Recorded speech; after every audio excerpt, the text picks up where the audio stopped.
Hey, Shaun, how's it going? Want to chat a little bit today about how we build more engaging atmospheres and learning environments when we're speaking. So, if we're speaking to whether it's a keynote group, whether it's you're a trainer, whether you're coaching, any one of those dynamics, how we reach out to the learner is the game changer. That's where people will start to begin to create greater transformation and transaction with the information that you're creating.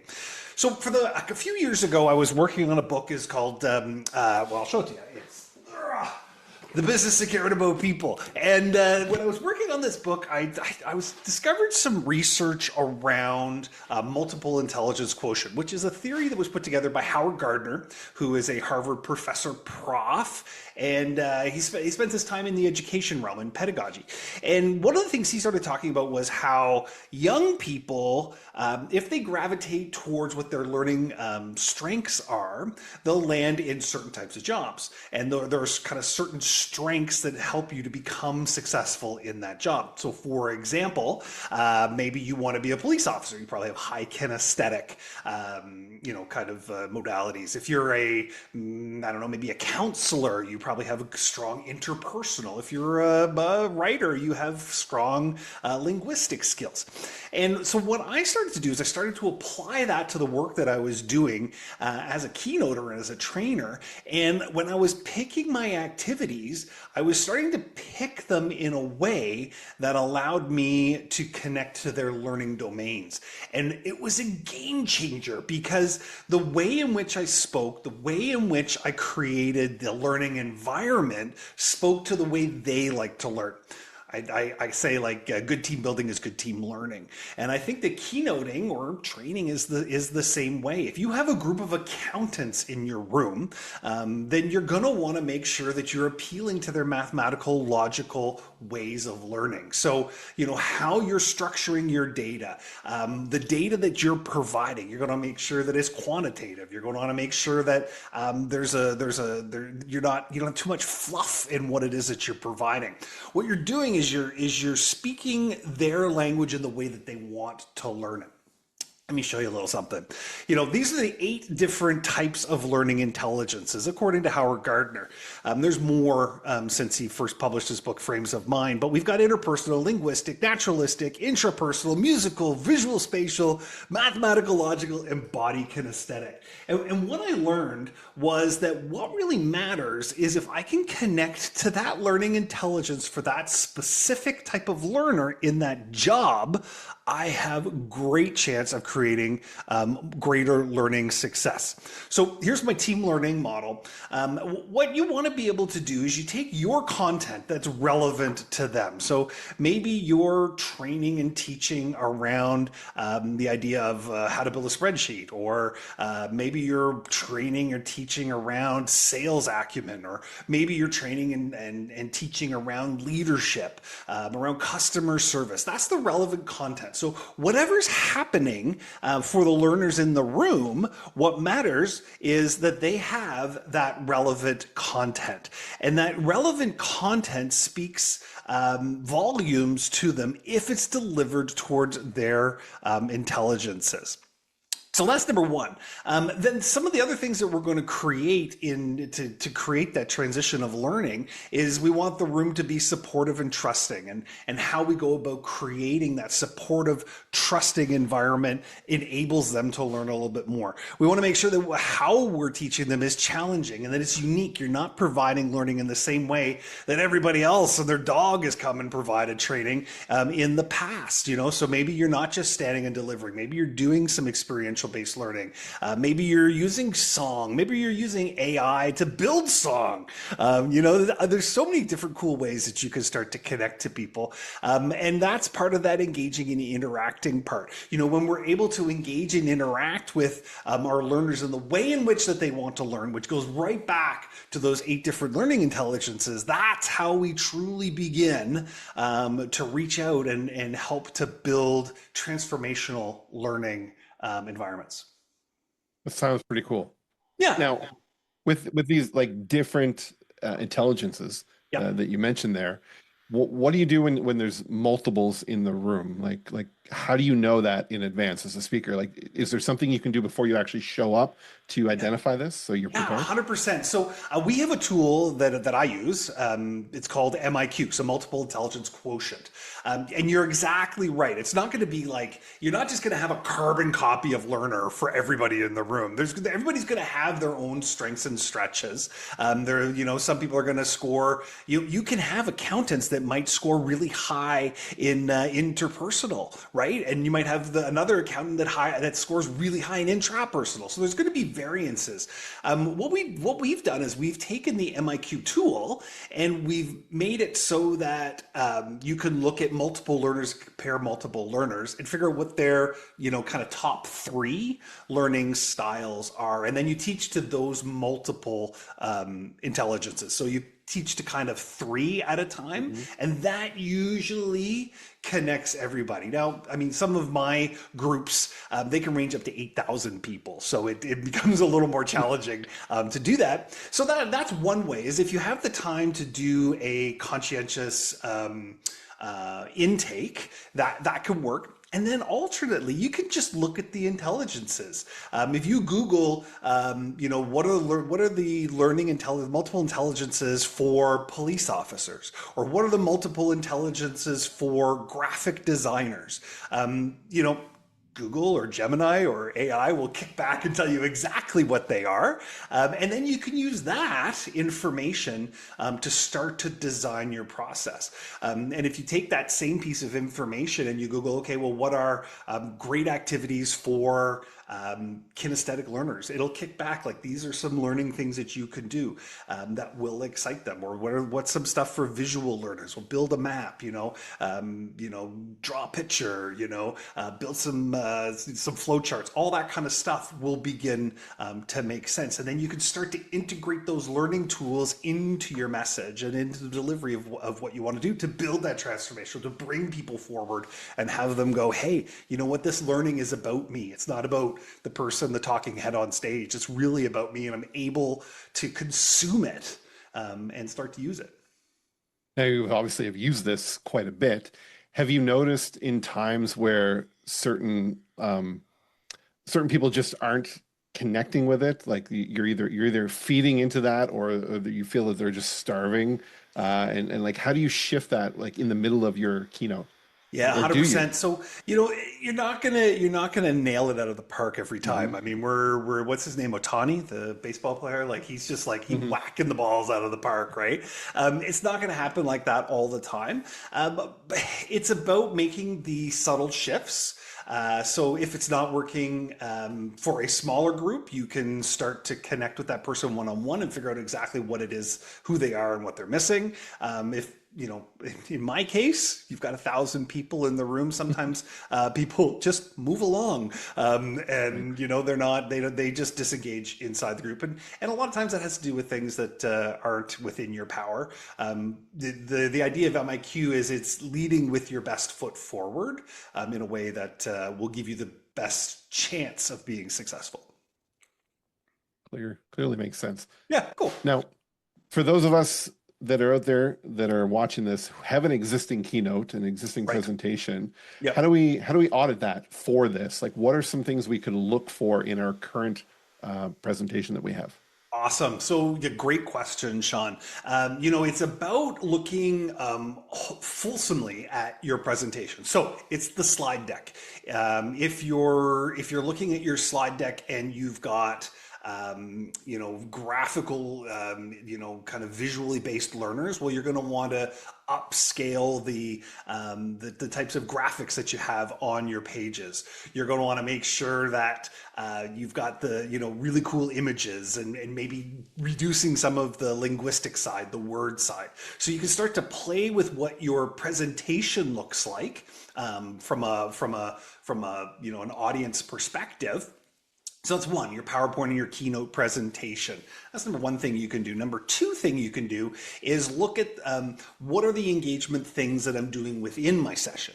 So how am I taking and getting people to communicate at the table? You know, I was working with a group of project managers in Florida, and one of the project managers looked at me and she said, Tyler, you don't understand. She said, I work with a group of NASA engineers, and she said they don't do team building. And I said, well, yeah, you know what, I get that, but it's the type of team building that you're providing. It's the activities that you're doing. So I gave her an activity to do, and I said, do this one, do commonalities and do it in this way. And I said, do it tomorrow when you get back to work. And she did. She called me back. She said they loved it. And she said, I want to know what can I do more like that? And that was because we picked an activity around their table that they could do that spoke to their learning intelligences. So start to consciously and authentically pick your activities or redesign your activities with that learning domain in mind. You know, so if it's a group of police officers or firefighters or construction workers, you know, find a way to make it hands-on. If it's salespeople or counselors or teachers, you know, you want to make sure it's interpersonal and they're doing some one-on-one or one-on, you know, a bunch communication and sharing ideas. If it's mathematical, logical, and you need them to do some sharing of ideas, make sure it's brainstorming, make sure it's quick, make sure that they're able to evaluate and score what it is that they're talking about. Because all of those little nuances will make the learning that much more impactful on them, whether it's in a large Keynote space or a training space. Mm-hmm. Yeah. Now, 8 of these different styles, yep, we used AI to prepare for this. Yes. We're not going to hide that fact. And it did a great job. And we are telling people, use AI if you have questions, because it knows this stuff. Yeah. I want to go through each of those styles and I have a question for each of them. Okay. And we can hit it that way. Sound good? Okay, let's do it. All right. So for the interpersonal learners, yep, what is your go-to interaction method that builds connection without forcing that awkward participation factor? Right on. So for interpersonal, I'll do kind of group table activities. So I've got one, it's called a scavenger. It's a scavenger hunter, and we do an on your person hunt or a run hunt. And they find things collectively at the table without getting up from their table round. And so picture a table round in a hotel room, and they get a list of 30 items. It can be photos, it could be pencils, it can be glasses, it could be licenses, it could be whatever. And they have to find all those things and come up with as many of them as they can. And why it works with the interpersonal is because they're working collectively as a group. They want everybody to participate. They want everybody at the table as well, but that's a go-to activity for them. And that's not to say that other learning intelligences won't like it. You know, the mathematical logicals will like it because they're counting the numbers of licenses they found and pencils they found. So you're appealing to multiple intelligences with each activity. But for that one, I like that because everybody's doing something together and they're all communicating at the same time with one another. Makes sense. Yeah. So that's interpersonal. Yeah. Now let's talk about the intrapersonal learners. Right. How do you build in reflection so that they feel included even in those high energy, fast-paced keynotes, which I think you know a little bit about? Yeah, I do a few of those, right? And that's it. You know, so part of my challenge as a speaker is I am high energy, fast paced, all that kind of stuff, as you said. And it can be scary for an intrapersonal learner. They're kind of our pensive learners. They're the ones who like to ask why a lot of the time. They're the discoverers and explorers who aren't afraid of going into the back room and really like deep diving into the answer. So some of the things that I like to do for them is giving them a bit of time to think about what their answers can be. So I'll use like a dyadic encounter. One is so that they don't have to participate with everybody. They get to participate with their person of choice. So say everybody grab a partner. And what happens is intrapersonal learners tend to sit beside someone they already know and like, right? So they already have a little bit of a personal relationship. And if they have 2 people sitting on either side of them in either in a theater or at a table round, they'll pick the one that they know best, right? So I say, everybody get a partner. Boom, they grab their partner. And then I'll put some open-ended phrases together, some questions that they just communicate with that one person. That helps to bring down that anxiety of I'm being forced to come up on stage. I need to share with the whole table, that kind of thing. So we bring down that level of social anxiety by just connecting them with a one-on-one. Then we can move that dyadic into a small group, and then one person from the table can present after that. So allowing the different intelligences and the people with different strengths to get up and shine. But it allows them to shine with their individual partner. All right. Yeah. Next one. Now I'm going to butcher this word. How do we deal with the bodily-kinesthetic learners? I think I got it right. Body-kinesthetic. That's good, Shaun. There we go. That is the people who learn by doing. I mean, those are our active learners. They're the ones who probably did well in phys ed class. Probably in the science, they preferred to go to the lab to be able to understand. So a lot of the activities that or engagements that I do with them is about getting them to actively experiment with things. So we'll do everything from leaving Play-Doh on the table. I have one called a pipe cleaner interview, where you have a dyadic encounter, you interview each other, and then they have to build a little sculpture out of the pipe cleaner to be able to express what they learned from their partner. So doing anything like that where they get to use their hands, they have something to hold on to. They're doing like on-the-job training. They're doing things that require them to move stuff around or move their entire body around. That can be an absolute winner for them. Now, what if you're in a venue that doesn't lean towards that, like a theater setup? Where they don't have tables. How would you get those people to move? You don't? Sorry, you just don't come? Actually, yeah, no, totally. So we'll do things like we'll move within the theater. So a theater still has four corners. It still has entire lines. So we'll use the line of theater. I'll do an activity. It's called Pass the Impulse, and everybody in the theater line holds hands, and then you show something like maybe it's a red ball or a blue ball, and as soon as they see the red ball, they squeeze the hand of the person next to them, and the last person at the end of the line has to stand up, and the first one to stand up wins. So you just need to come up with activity or experience that does well in a line. So if they're linguistic learners, it might be a story pass, but we pass the story down the line. So everybody's writing one sentence to the whole story on the piece of paper, and it goes all the way down the line. So we use it as a line as opposed to a collective circle. We're just used to working in circles. You mentioned linguistic, which is our next one here, the verbal linguistic learners. Yep. What makes language land harder for those people? Specific word choices, story structures, repetition, or something else?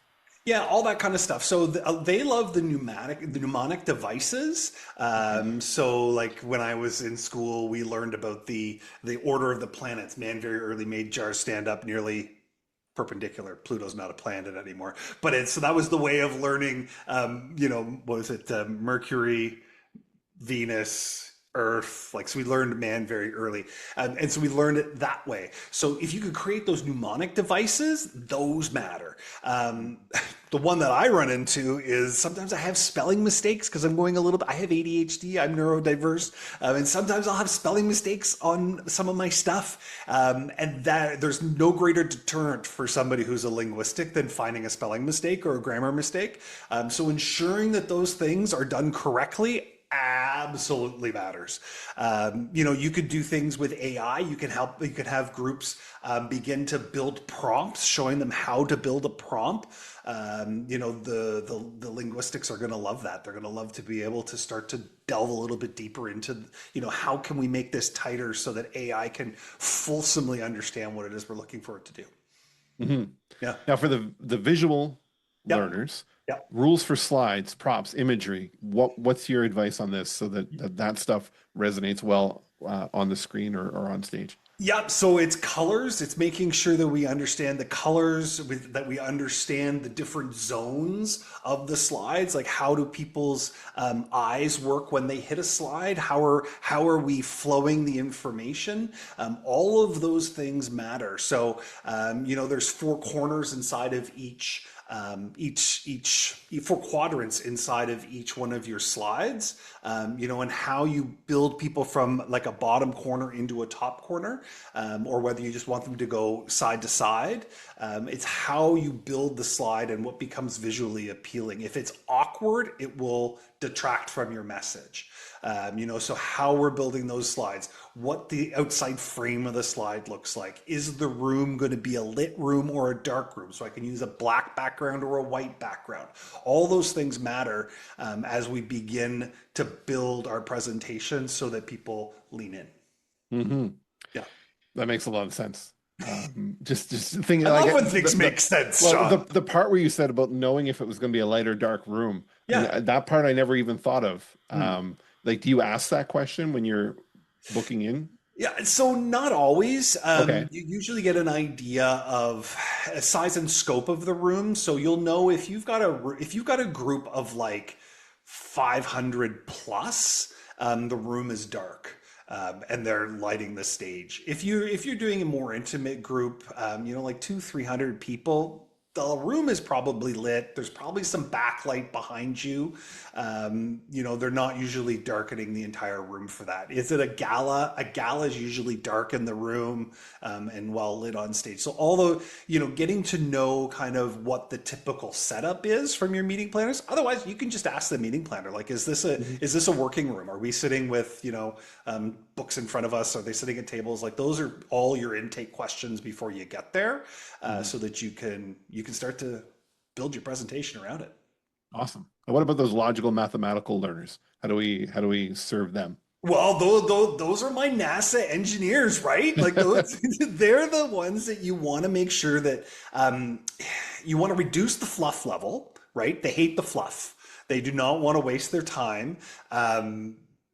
If you're an idiot, they'll call you an idiot. If they don't agree, they'll challenge you. And it's very it has to be very measurable at the end of the day. So, if you're giving out purple ribbons, they're not going to be a big fan. There's going to be one table that won in their opinion and a table that lost, and that's okay, right? Because, when they look at the spreadsheet, it's either in a profit position or a loss position, right? They're okay with that. So anytime you can build an activity that has a winner and a loser, or it has like different, they can start to use, if I'm doing like a strategic planning type session, or we're talking about like what our values are as a team, I'll often give them, stars to score. And I'll say, okay, take your silver star and go to the 20 things that are on the wall and put your star beside the one that you think is our highest value. Okay, now we rip down the ones that have the lowest number of stars, and I say, okay, from these 8, now I want you to take your red star, and you get to put 2 red stars up and on the 2 that you think are the most important, and we rip down the last one. So they like that kind of stuff, right? So they like to be able to score and to be actively involved in that scoring, and make sure it's quick. Like it can't take too long, because their brains work so fast that they're moving into the next thing, and they'll get bored. They will get bored. Yeah. I feel like we're doing like a Much Music countdown here. So coming right? in at number 2, the musical learners. So how do we serve them without actually doing a sing song on stage? Right. So here's the thing about musical learners. It's there, but it's probably the lowest, in my experience. It's the least number of learners that I find on a regular basis. But what they have in common is they have in common with mathematical logical learners is the temperance and like the rhythm. So things for them is about rhythm. Just like a mathematical logical person, they want things to have like a pattern. So that's how you reach them. So they are reached much the same ways as mathematical logical people. People who are good at math typically can play an instrument. So that's how we reach them. So it's about how things happen in patterns. Also, another big thing for them is sound. So I mean, they're musical learners, right? They're the ones who will find it very distracting if there's a fan in the corner that keeps going. So if you're working in a room and there's a lot of musical learners, you want to make sure that that room is, soundproof and is appropriate in that way. They also, it's funny because every time I meet one in a management session, I'll be doing a management training, like, okay, so who is high in musical learning? And someone will put up their hand and I say, tell me this, do you have a very specific way that you do your day? And they're like, what do you mean? I'll be like, so when you get out of bed, do you always brush your teeth, then go to the bathroom, then make your coffee? And they're like, yeah, totally. So these folks, like, if you deviate from what the agenda is, they'll lose their mind. Right? Because there is a very specific way that they like their day, and it will become an anxious moment if you step away from what the tempo is, right? Or the rhythm is. That matters to them. Absolutely. Yeah. Now, Right? the last one, naturalists. So these are the nature-based learners, right? That's how I'm reading into that. Yeah. So what do you have to watch out for them for not getting too business and talk more about nature? Is that what you mean? Kind of. So they're the dope smoking hippies of the. I'm just teasing. They're not. They're not that. They're your project managers of the world. So what they love is things like culture. They love. They love patterns. They love genus, species kind of stuff. So, they're the project managers, the environmental consultants, where process matters. So for them, it's the process of doing things that matters. So when you're building your show, there needs to be a distinct beginning, middle, and end. Right? When it's kind of like if you were writing a story that you would want to have like a lead up to the climax and then a conclusion, lead up to the climax, conclude. They're going to want that. They're going to want to see that logical pattern in how the learning's happening. So that's one thing that they're really interested in. The other thing they're really interested in is the cultures of everybody who are in the room. So they're driven and they're excited about finding about like, oh man, so tell me about Sri Lanka, right? Or tell me about India. Tell me about South Africa. They want to know about that. That provides richness. And even insofar, I was doing a thing with an oil company, major oil company in Atlantic Canada, and what we ended up talking about were different departments. We had multiple departments, and they wanted to know about the leadership culture inside of each of those departments. So culture not only extends to your geographic culture, maybe where your people are from, but also the culture within inside the business. That stuff matters.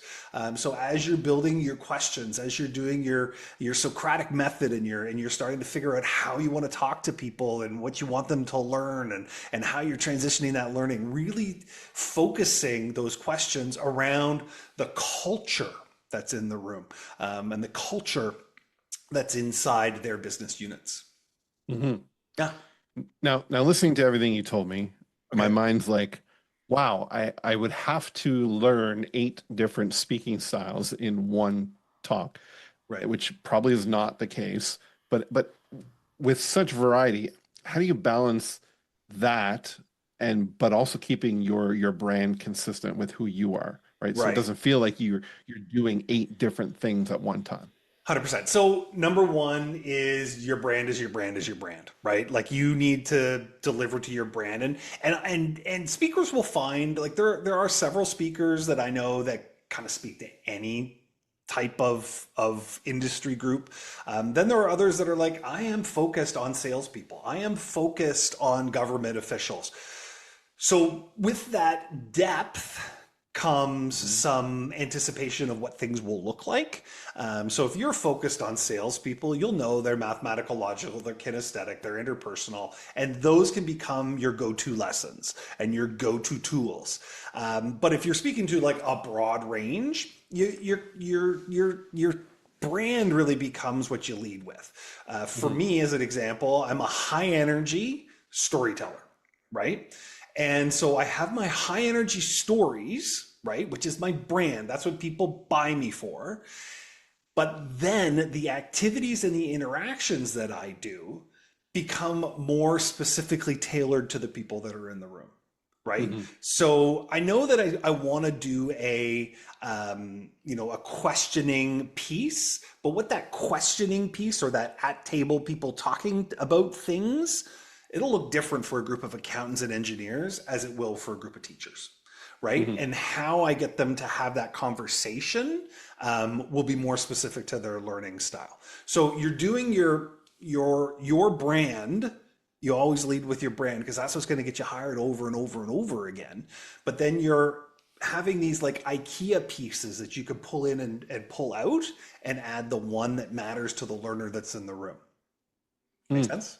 Yeah. Yeah. And we spend so much time talking about like when you're on site delivering, Yep. like presenting. My mind starts to go from a marketing automation side Yeah. of like, the post follow-ups, or you're getting people to opt into things. Like if there's a Right. way to identify which style each person in your database is, and Yeah. have 8 different lanes of same messaging but delivered, differently in Yep. there.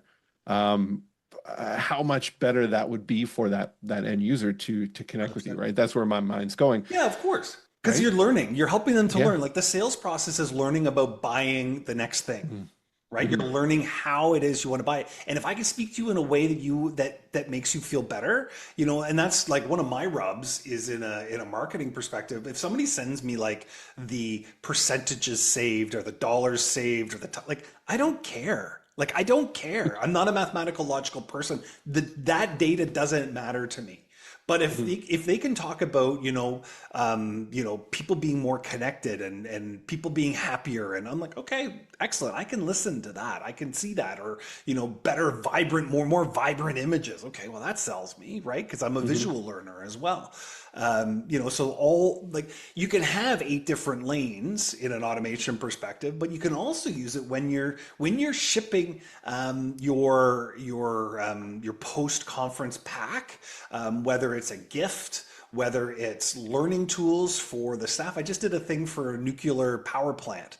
And one of the things that I realized is that they're kinesthetic because it's a very tactile jobs that people were performing, but they're also very visual learners. They're always watching what's happening on a screen or watching how to build something. So we built these Mhm. beautiful graphic posters that they could put all around the nuclear power plant. And that speaks to their learning intelligence, which might not work with a group of accountants, right? Mhm.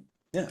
Now, my last question before we Yep. kind of wrap up here is, for those that are selling their own services, right? So they're dealing with people that are booking events and stuff. Are there ways to pick up on what style that person is just in conversation, that you can actually on the fly start to speak to that to lean into it, or is that even something in the sales process? Yeah, I mean, so that goes back to how to win friends and influence people, right? Like that's the Dale Hmm. Carnegie kind of stuff, right? Like you're looking for those tells that they're going to give you. At the end of the day, it's really what job are they in, right? Hmm. If I'm calling and talking to a CFO, high chances they're mathematical logical. They're probably also interpersonal. So I'm going to want to, you know, start to have those conversations. If I can find out what their hobby is in the conversation, I'll often use that as a gateway to be able to go, oh, okay, well, so you paint watercolors. Okay, well, cool. Well, guess what that means? You're probably visual, right? Or you Hmm. love to cook? Well, you're probably naturalistic, right? So we could start to find their extracurricular, that's it, There you go. extracurricular, that's it, types of activities. And those too can be very telling of what their learning styles are. Hmm. Absolutely. This has Yeah. been great. I mean, for somebody who hasn't built a keynote myself, like my Yep. mind's going like, wow, like I'm starting to think of stories in my life to start to go in that process, but my mind is thinking now of how to enhance those along the way. And hopefully anyone who's watching or listening to this is actually getting that as well.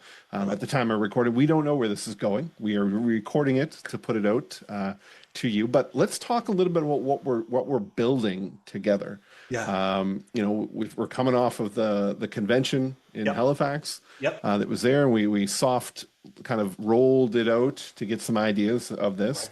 Right. It's the idea of what we're calling SpeakerConnect, and you know, a lot of times there's always been like software first types of offers, and then they tag on like learning, Right. right? And while there's not a big uptake, but really I think what we feel the need for is this community side of things, helping speakers, you know, not only just in Canada but anywhere, Yeah. you know, build their speaking business, and you know they're as diverse as everyone could be out there, but then also layering in, secondly, the technical side, because all the stuff that you're talking about here, there's technical aspects in it. Some people will need help with using AI to put pieces together and stuff like that.